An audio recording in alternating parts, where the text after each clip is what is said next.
Welcome to another video by Flat Earth Trads. Please subscribe, like and share it. So this is what happens. I got myself going, so I have to tell the last of the children's jokes. So a teacher is teaching the catechism to the children and covering the 10 Commandments. And says, now children, recognize the fourth commandment after those about our Lord says, honor thy father and thy mother. So it's very important that you honor your father and your mother at all times. And Susie raises her hand and says, why isn't there one about our brothers and sisters? And Johnny says, oh, there is. Teacher says, well, which one is that? And Johnny says, thou shalt not kill. So,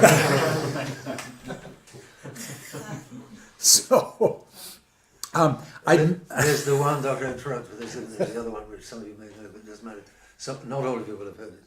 There's the class where the mistress is telling them what martyrdom is, and she says that now, children, if you're martyrs, you will go straight to heaven without having to go through purgatory, without having to wait. No, go straight to heaven. Now, do we all want to be martyrs? Hands shoot up all over the place. But little Johnny, Johnny, don't you want to be a martyr? I want my sister to be a martyr. Oh, that's good. Oh, see, now he's got me started. So it's a public, as we say, public school. Here would be a private school. It's reversed here. And the modern science teacher is teaching the children and slipping in anti-Christian notions. And so she's saying, so now that we've studied about the whale, you know that the whale's throat is very small and a whale could not swallow a man. Well, Johnny raises his hand and says, what about Jonah? He was swallowed by a whale. I just told you, we have just in our science course learned that the whale's throat is very small and a whale cannot swallow a man, so it could not have happened. And Johnny says, oh, well, when I get to heaven, I'll ask Jonah about it. And the teacher says, well, and what happens if Jonah isn't in heaven? He says, what if he's in the other place? Johnny says, well, then you can ask him.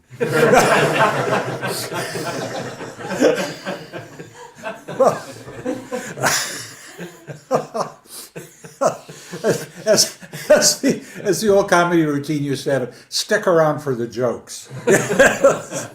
They're not. Can I tell the one I told last night? I think I can. See, it never stops. Because, well, talking about thisness, God makes you in one way, and you are who you are. So a woman goes to her doctor and is told that she has a very severe disease and has to have surgery at once. She's terrified. And she goes home and, not being religious, she gets on praise for the first time in ages and says, oh God, please, please let me be healthy again. Let me survive this surgery. Let me know if I'm going to live. And the voice from above says, you will survive the surgery. You have 10 more years to live.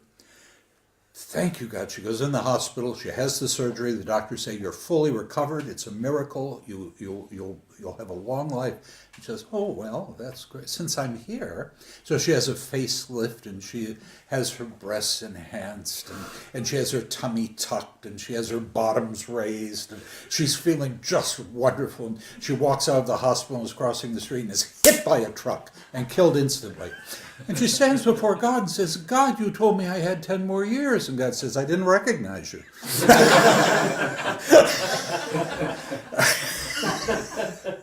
Well, anyway, I was going to read this back when when I did the Felix Randall poem about death. This is from one of Hopkins' sermons. And again, it's what you get a sense of. He might not have thought he did good sermons, but they really are very fine. They're very orthodox. Do not believe hell is merely a myth, for just as shutting your eyes will not do away with a steeple or a signpost, so not believing in hell does not put it out of being. How many go on living in mortal sin who, if they died suddenly, must die in mortal sin. God has provided us with the last sacraments, the grace of contrition, and holy hope. Even if it is too late for that, if there is sorrow for sin, for this sorrow, plead for it, with inward tears at least, and with hope. Your last strength, save for that, because God knows our need. Still, the better you serve God, the better and more special will be his providence over your death. For as you live, so will you die. I think of certain recent popes. Well, there may be a hell, but if there is, it's empty. Or someone else saying, well, there isn't really hell. The evil people just sort of disappear. That's all over. Well, what can you say?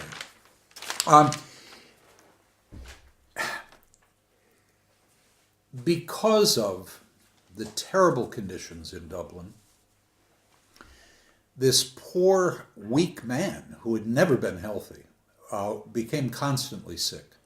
During the 5 years he was there, he was in almost constant, at least discomfort, one sickness after another. So that when he came down with typhus and was hospitalized, no one thought it was particularly serious.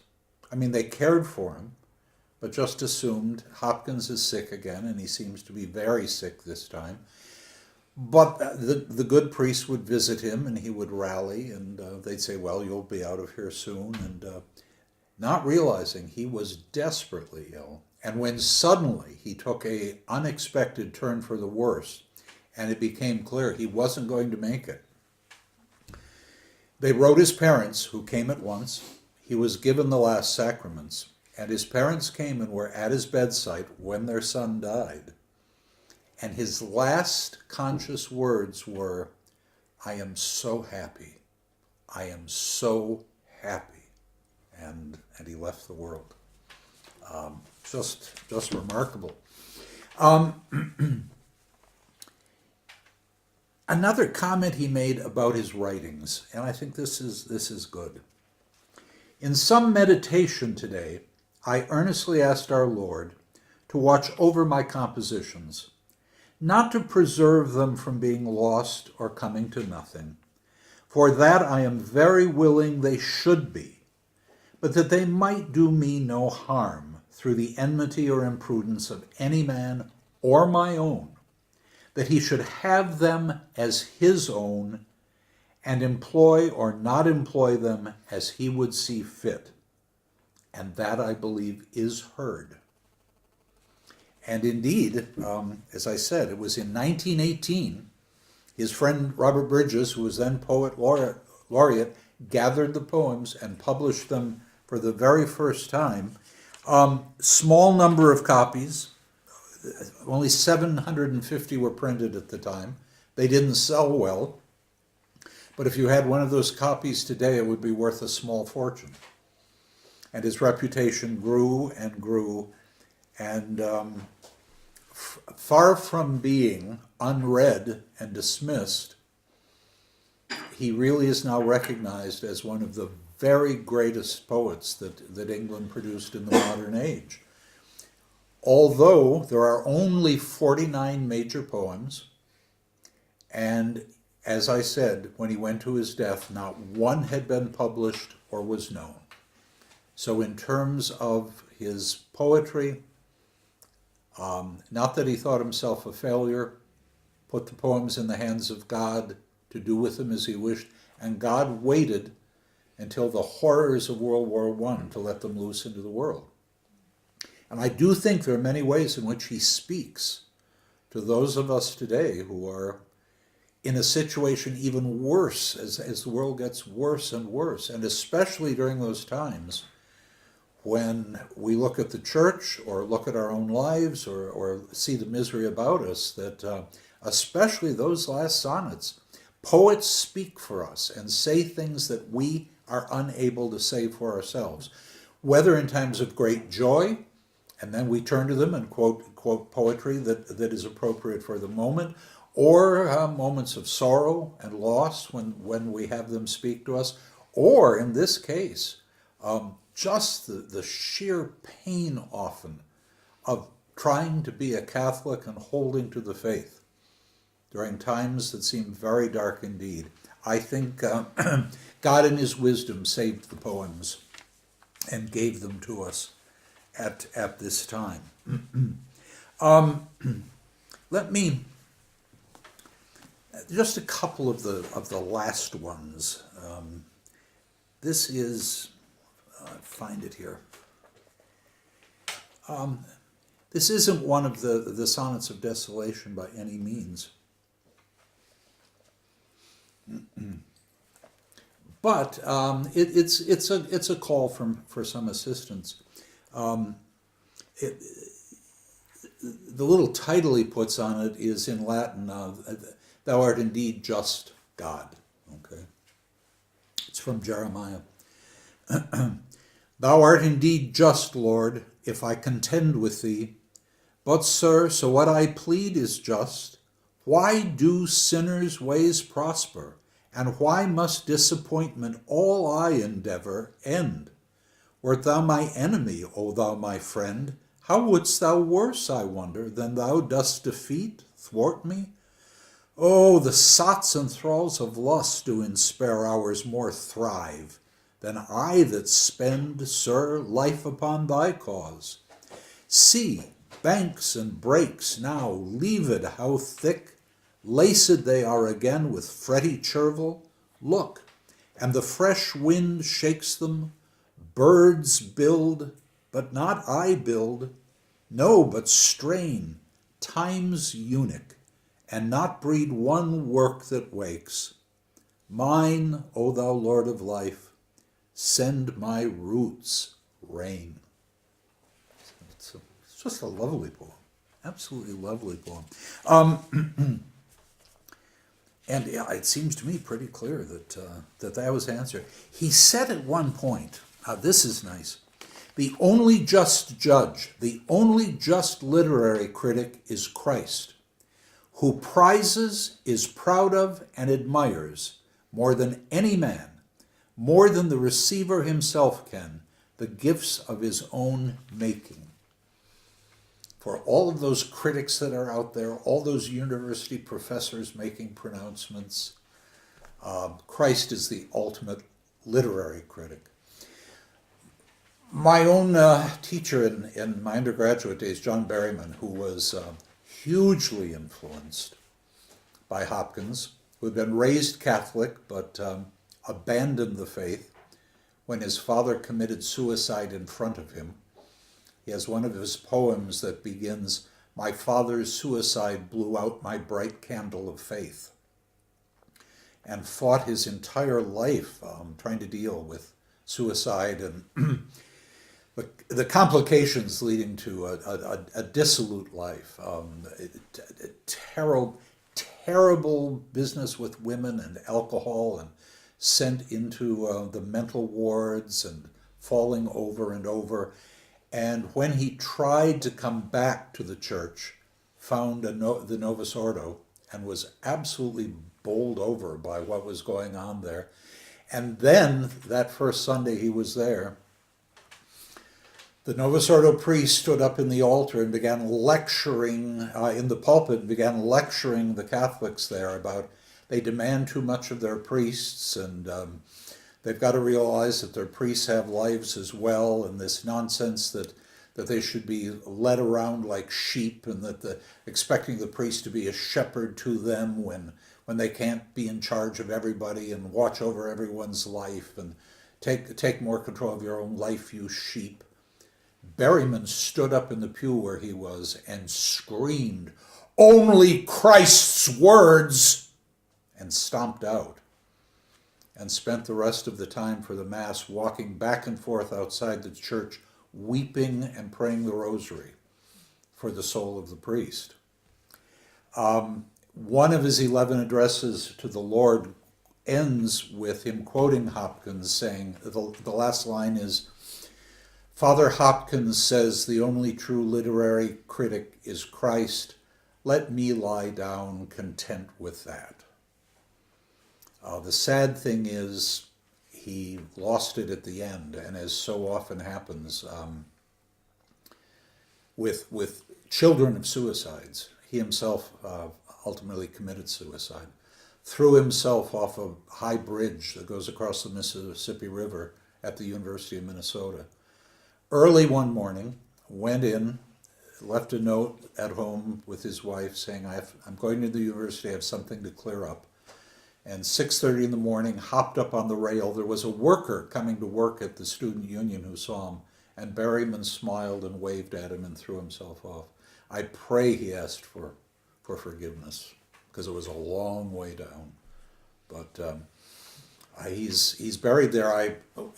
When I go to Minneapolis, it took me a long while to find his grave, but I was able to pray a rosary at his grave, and we'll be visiting Dublin. And the irony, of course, is that Hopkins, who was so English and loved England, wound up buried in Dublin.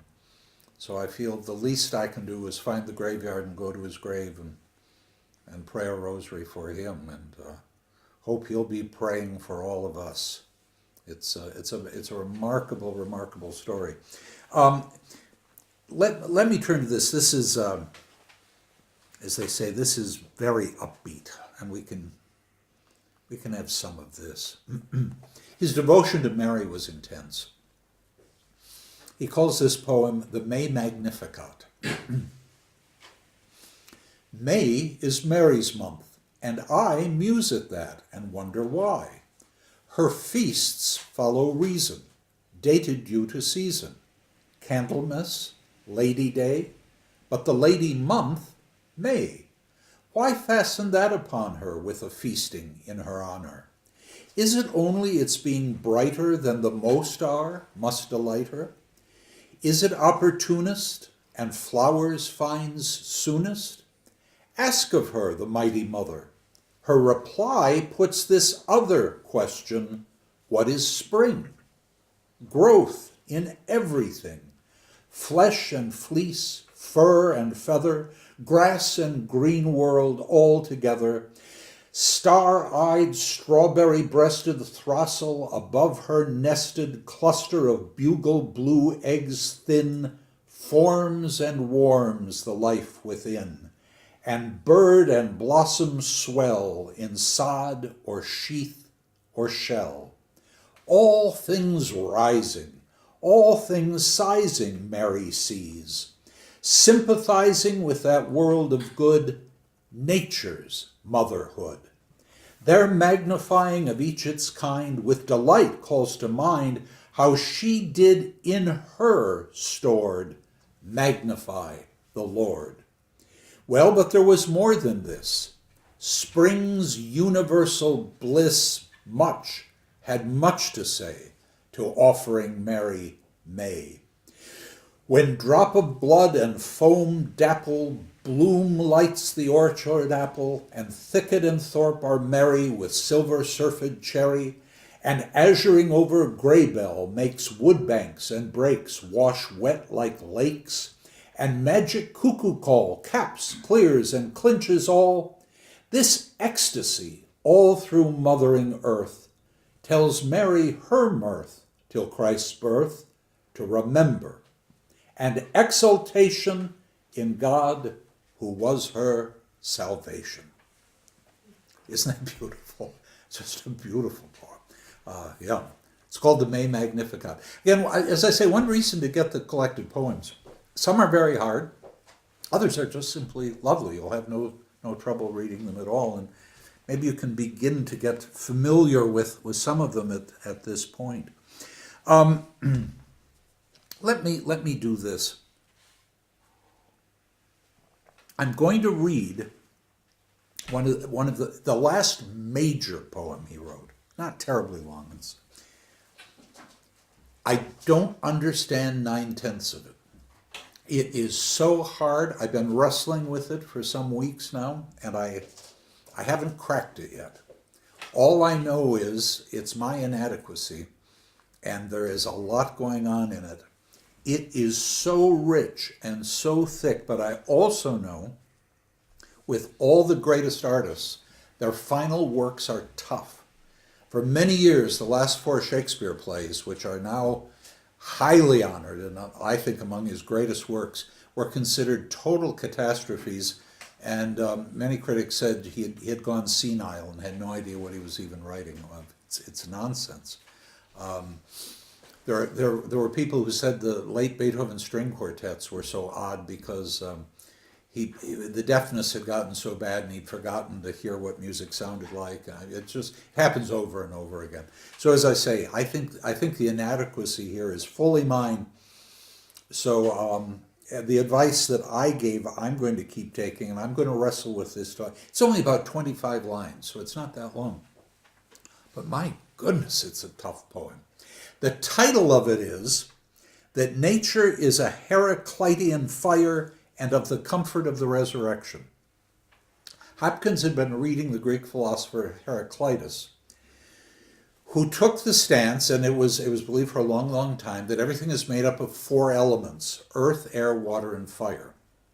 Heraclitus made the claim that fire was the greatest of all the elements because it would consume everything else and it would be the final element. In a curious way, we know that at the end it's fire that's going to take up everything. So there might have been some intuition in him. But he also points out, Heraclitus points out, that everything can be consumed by fire, and for him it's a mark of the transitory nature of everything changing, everything coming to naught. Nothing exists in the world but what can be ultimately consumed by fire and burned away. So Hopkins is meditating on that and then changes his tune again. It's in a way that way is structured like the leaden echo and the golden echo. There's suddenly a shift in the poem, an abrupt shift in the poem. And again, you'll hear it. But I'll tell you this first part. I'll read it to you, but enjoy the words. They're quite astonishing. I wish I could figure out what was going on. But I'm no Hopkins. That nature is a Heraclitean fire and of the comfort of the resurrection. Begins with a vision of clouds going across the sky. Cloud puffball, torn tufts, tossed pillows, flaunt forth. They chevy on an air-built thoroughfare. Heaven roisterers, in gay gangs they throng, they glitter in marches. Down rough cast, down dazzling whitewash, wherever an elm arches, shive lights and shadow tackle in long lashes, lace, lance, and pear. Delightfully the bright wind boisterous, ropes, wrestles, beats earth bare of yester tempest's creases. In pool and rut peel parches, squandering ooze to squeezed dough, crust, dust, stanches, starches, squadroned masks and man-marks, treadmire toil there, foot-fretted in it. Million-fueled, nature's bonfire burns on, but quench her bonniest, dearest to her, her clearest selved spark, man, how fast his fire dint, his mark on mind is gone. Both are in an unfathomable, all is in an enormous dark, drowned.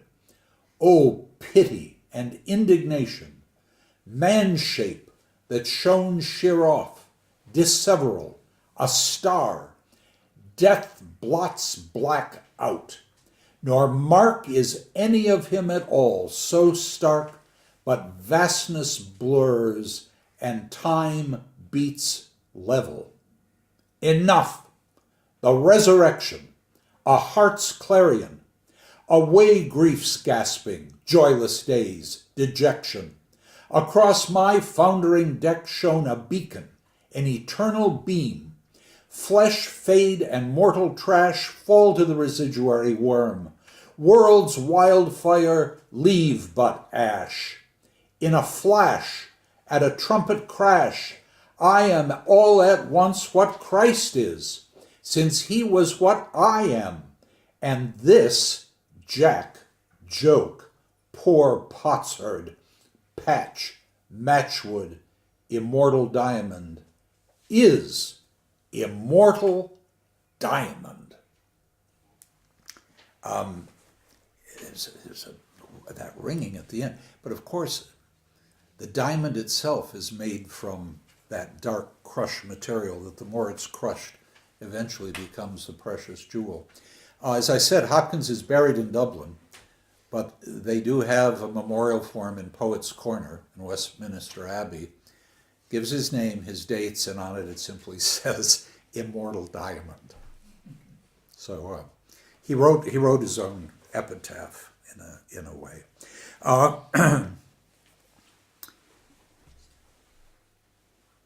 Read him.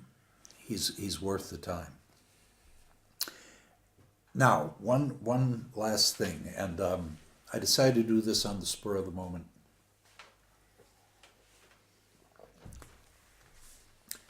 Another poet, well, mathematician, poet, logician, writer, writing at the same time. Another glory of English poetry. Somewhat different. And just as in the old days, when the Greeks had presented their three tragedies, they had to follow it with a comic afterpiece. Let's lighten things up a bit here. And I may botch this because it's been a while, so be patient. The old mind isn't what it used to be. This is by Lewis Carroll, written almost at the same time that Hopkins was writing. It's called The Walrus and the Carpenter. The sun was shining on the sea, shining with all his might. He did the very best to make the billows smooth and bright, and this was odd because it was the middle of the night. The moon was shining sulkily because she thought the sun had got no business to be there after the day was done. It's very rude of him, she said, to come and spoil our fun. The seas were wet as wet can be. The sands were dry as dry. You could not see a cloud because no clouds were in the sky. No birds were flying overhead. There were no birds to fly. The walrus and the carpenter were walking close at hand. They wept like anything to see such quantities of sand. If only it were swept away, they said, it would be grand. If 7 maids with 7 mops swept it for half a year, do you think, the walrus said, that they could make it clear? I doubt it, said the carpenter, and shed a bitter tear. Oh, oysters, come and walk with us, the walrus did beseech. A pleasant walk, a pleasant talk upon this briny beach, we cannot do with more than 4 to give a hand to each. The oldest oyster looked at him, but never a word he said. The oldest oyster winked his eye and shook his heavy head as if to say, he did not choose to leave the oyster bed. But 4 young oysters hurried up, all eager for the treat. Their coats were brushed, their faces washed, their shoes were clean and neat, and this was odd because, they hadn't any feet.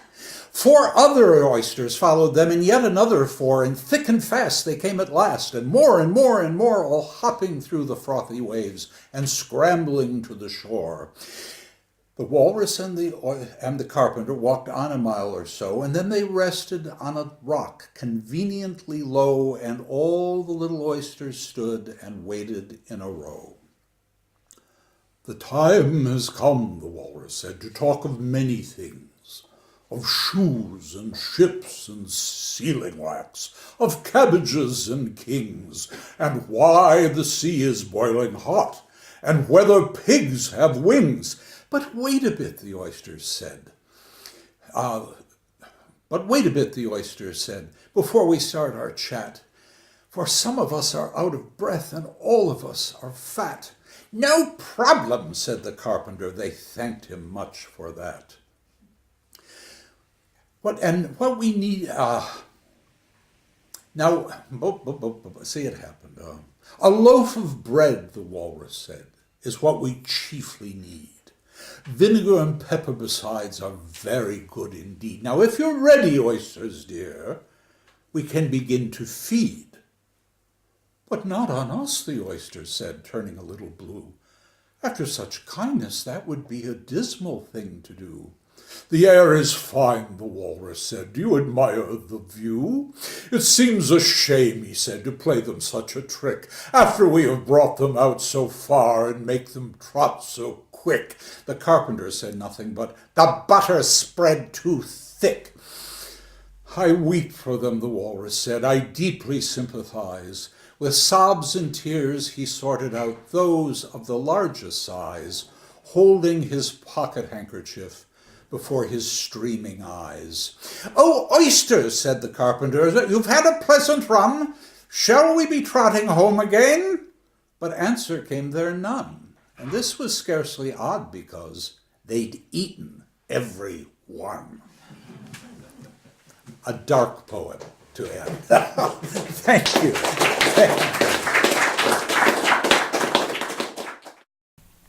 We hope that you enjoyed this video. Please don't forget to subscribe, like and share.